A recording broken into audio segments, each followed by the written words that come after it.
أعوذ بالله من الشيطان الرجيم بسم الله الرحمن الرحيم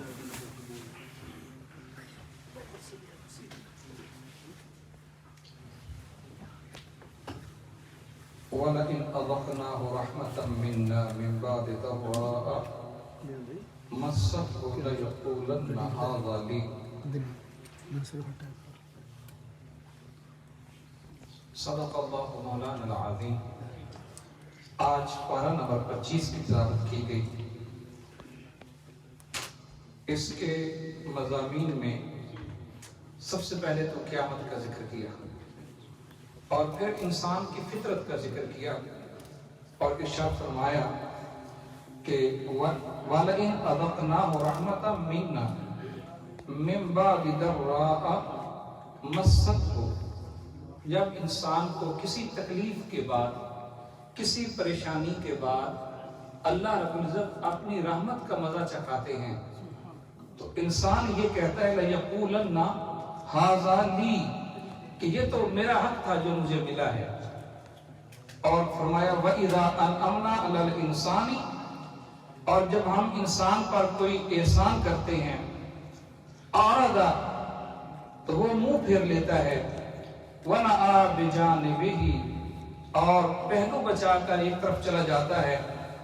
یعنی سمجھایا یہ جا رہا ہے کہ جب انسان پر کوئی اللہ کی رحمت آتی ہے، کوئی فضل آتا ہے، کوئی اسے نعمت ملتی ہے، کوئی کامیابی ملتی ہے، تو انسان یہ نہیں سمجھتا کہ یہ مجھے اللہ رب العزت نے عطا کی ہے، وہ سمجھتا ہے یہ میرا حق تھا، یہ میری محنت تھی، یہ میری قابلیت تھی۔ تو اللہ رب العزت کی طرف اسے منسوب، حالانکہ حقیقت میں کیا ہے کہ انسان کو جو کچھ بھی نصیب ہوتا ہے وہ اللہ کے فضل سے ہوتا ہے، اس کے کرم سے ہوتا ہے۔ انسان کی اگر محنت بھی دیکھیں، انسان کو زندگی کس نے دی ہے، انسان کو صحت کس نے دی ہے، انسان کو عقل اور شعور کس نے دیا ہے، اگر انسان سے کوئی اچھا کام ہو بھی رہا ہے اس کے پیچھے بھی تو قدرت خدا بندی ہے، اللہ رب العزت کی توفیق ہے۔ اگر اس کی توفیق نہ ہو اور اس کی رحمت نہ ہو تو انسان کیا کر سکتا ہے؟ تو فرمایا وَإِذَا مَسَّهُ الشَّرُّ، اور جب اسے کوئی تکلیف پہنچتی ہے فَذُو دُعَاءٍ عَرِيضٍ، عریض عرض سے نکلنا، طول اور عرض، فرمایا پھر لمبی لمبی دعائیں کرتا ہے۔ جب تکلیف پہنچتی ہے تو پھر ہم یاد آتے ہیں، پھر ہماری بارگاہ میں بڑی لمبی لمبی دعائیں کرتا ہے، التجا کرتا ہے کہ میرے مولا اس تکلیف کو دور کر لے۔ تو یعنی فطرت میں یہ بات رکھی گئی ہے کہ جب تکلیف آتی ہے تو مولا کو یاد کرتا ہے، تکلیف آتی ہے تو یعنی بیماری لمبی ہو جائے، کوئی تکلیف آ جائے، کس کو یاد کرتا ہے؟ اللہ کو یاد کرتا ہے۔ اور جب اس کی کوئی رحمت آ جائے، کوئی کامیابی مل جائے، کہتا ہے یہ میری وجہ سے ہوئی ہے، یہ میری اپنی قابلیت ہے، یہ میری محنت ہے۔ تو فرمایا یہ جو انسان کی سوچ ہے یہ سوچ درست نہیں ہے۔ پھر ایک اور مقام پہ اسی سورہ شورى کے اینڈ پہ فرمایا سَنُرِيهِمْ آيَاتِنَا فِي الْآفَاقِ، سَنُرِيهِمْ، ان قریب ہم ان کو دکھائیں گے، آیاتنا، اپنی نشانیاں، فی الآفاق، اس پوری کائنات کے اندر، وفی انفسہم، اور انسان کی اپنی جان کے اندر بھی، حتی یتبین لہم، یہاں تک کہ ان پہ ظاہر ہو جائے گا، انہ الحق، کہ حق وہی ہے۔ یعنی اگر انسان اس کائنات میں دیکھے تو قدم قدم پر اسے اللہ کی قدرت کی نشانیاں نظر آتی ہیں۔ وہ کس کا شعر ہے کہ جگ میں آ کر ادھر ادھر دیکھا، تو ہی آیا نظر جدھر دیکھا۔ تو وہ بابا بلے شاہ صاحب فرماتے ہیں کہ او تے تیرے اندر وسدا تے تینوں ایویں پین بھلیکھے، کہ وہ تو تیرے اندر ہے۔ یہ جو فرمایا نا کہ ہم اپنی نشانیاں انسان کے اپنے من کے اندر، انسان کے وجود کے اندر، آپ انسان کی زندگی کا کوئی نظام لے لیں، آپ نظام انہضام ہی لے لیں انسان کا، یہ جو انسان کا پورا ڈائجسٹو سسٹم ہے، اگر آپ اس پہ کبھی غور کریں، یہ جو سرکولیشن آف بلڈ ہے، کبھی آپ اس پہ غور کریں، یا آپ کا پورا جو نرو کا سسٹم ہے، کبھی آپ اس پہ غور کریں، تو آپ کو اللہ کی قدرت کے ہزاروں قسمیں آپ کے اپنے وجود میں نظر آئیں گے. تو فرمایا ہم انسان کو دکھا دیں گے اپنی نشانیاں اس پوری آفاق میں بھی اور انسان کے اپنے اندر سے بھی, اور اس سے پتہ چل جائے گا کہ حق وہی ہے. پھر آگے جا کے ایک اور مقام پہ فرمایا اللہ رب العزت نے اس دنیا کو بھی ایک کھیتی سے تشبیہ دی ہے اور آخرت کو بھی ایک کھیتی سے تشبیہ دی ہے. فرمایا من کانا یرید حرث الآخرہ نزد لہ فی حرثہ, جو آخرت کی کھیتی چاہے گا, من کانا یرید جو ارادہ کرتا ہے, جو چاہتا ہے, حرث الآخرہ آخرت کی کھیتی, نزد لہ فی حرثہ ہم اس کی کھیتی میں اضافہ کرتے جائیں گے, بڑھاتے جائیں گے. کھیتی کیا ہوتی ہے؟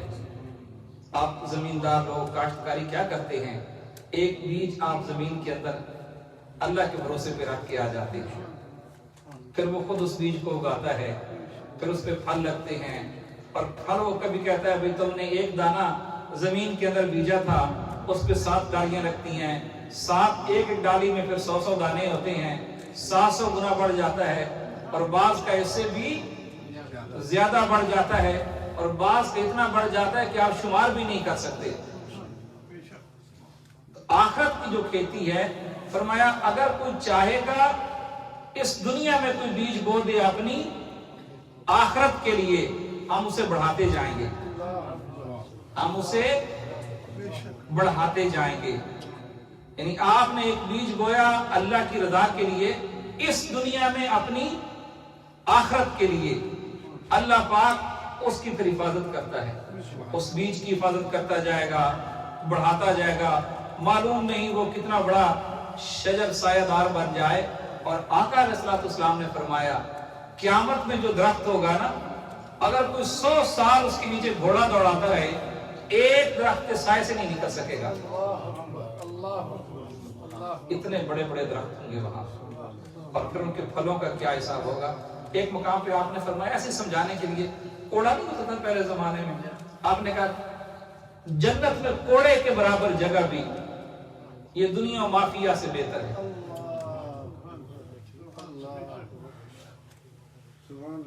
دنیا و مافیہ سے بہتر ہے. اس کی قدر و قیمت جو جنت کی ہے نا, ایک کوڑے کے برابر بھی زمین. یہ ساری جتنے آپ کو دنیا جہاں نظر آتی ہے, ساری نعمتیں, ساری رنگینیاں, اس جنت کے کوڑے کے برابر بھی جگہ کا مقابلہ نہیں کر سکتے. اس لیے اللہ پاک نے جہاں آخرت کا ذکر کیا, یقین کی بات کی ہے کہ آخرت پہ یقین رکھو. یہ دیکھیں نا سورہ بقرہ کے شروع میں کیا فرمایا, الذین یؤمنون بالغیب سے شروع کیا, اور جب آخرت کی بات آئی تو وہاں کیا فرمایا, وبالآخرۃ ہم یوقنون, ایمان والے وہ ہیں جو آخرت پر یقین رکھتے ہیں.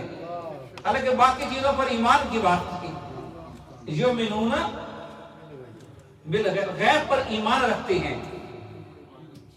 ٹھیک ہے نا, والذین آمنوا بما انزل الیک وما انزل من قبلک, آپ پر جو نازل ہوا اور آپ سے پہلے اس پر بھی کیا کرتے ہیں, ایمان رکھتے ہیں. ایمان سے بڑا درجہ ہوتا ہے یقین کا. تو آخرت کے لیے یعنی ایمان کی بات نہیں کی, کیا بات کی ہے, یقین رکھو آخرت پر. یعنی جس طرح آپ کا اللہ پر ایمان ہے, فرمایا اس سے بھی زیادہ آخرت پہ یقین کرو. اور اگر انسان کا آخرت پر یقین ہو جائے نا, تو یقین مانے آپ کی زندگی کتنی حسین ہو جائے گی, آپ کی سوچ کا رخ ہی بدل جائے گا. یہ سارے جھگڑے کیوں ہیں, یہ جو ساری دنیا میں لڑائیاں, جھگڑے, دنگا فساد, میری تیری اور میری عزت اور تیری عزت, اور میری حکومت اور تیری حکومت, یہ سارے جھگڑے اس لیے ہیں کہ آخرت پر ہمارا سرے سے ہمارا یہی ہے کہ بس ادھر ہی جو کچھ کرنا ہے کر لیں, آگے تو آنکھیں بند ہونے کے بعد کچھ ہے ہی نہیں ہے.